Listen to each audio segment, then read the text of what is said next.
தெனாலி விமர்சனத்தில் இப்போ நாம் அலச போகிற படம் Poovarasam Peepee. V Talkies Baby Shoe Production தயாரித்து அறிமுக இயக்குனர் ஹலிதா ஷமீம் இயக்கியிருக்காங்க. கேமரா மனோஜ் பரமஹம்சா, இசை அருள் தேவ். படத்தில் நிறைய நடிகர்கள் அறிமுகமாயிருக்காங்க. குறிப்பாக குழந்தை நட்சத்திரங்களான கௌரவ் கலை, பிரவீன் கிஷோர், வசந்த் இவங்க தான் முக்கிய கதாபாத்திரம். 6ஆம் கிளாஸ் படிக்கிற இந்த 3 நண்பர்கள் தன்னுடைய கோடை விடுமுறையை சந்தோஷமாக கழிக்கும் காலகட்டத்தில் தற்செயலா ஒரு பாலியல் பலாத்காரத்தை பார்க்க நேரிடுது.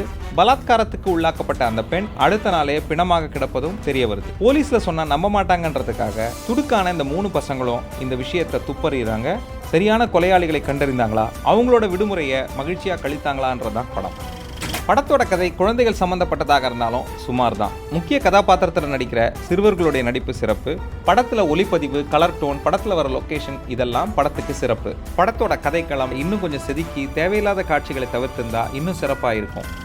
படத்தோட ஆரம்ப காட்சிகள், பாடல் காட்சிகள், இடையிடையே கதையை விட்டு வெளியில போற இழுவையான காதல் காட்சிகள் இதெல்லாம் பொறுமை இழக்க வைக்குது. கிராமிய சாயல்ல குழந்தைகள் சம்பந்தப்பட்ட படமாக இருந்தா கட்டாயமா குழந்தைகளுக்கான ஒரு சுவாரஸ்ய பாடல் இருக்கும். அது இந்த படத்துல மிகப்பெரிய ஏமாற்றம். மைய கதையை விட்டு தேவையில்லாத காட்சிகள்ல படம் சுத்துறதை தவிர்த்திருக்கலாம்.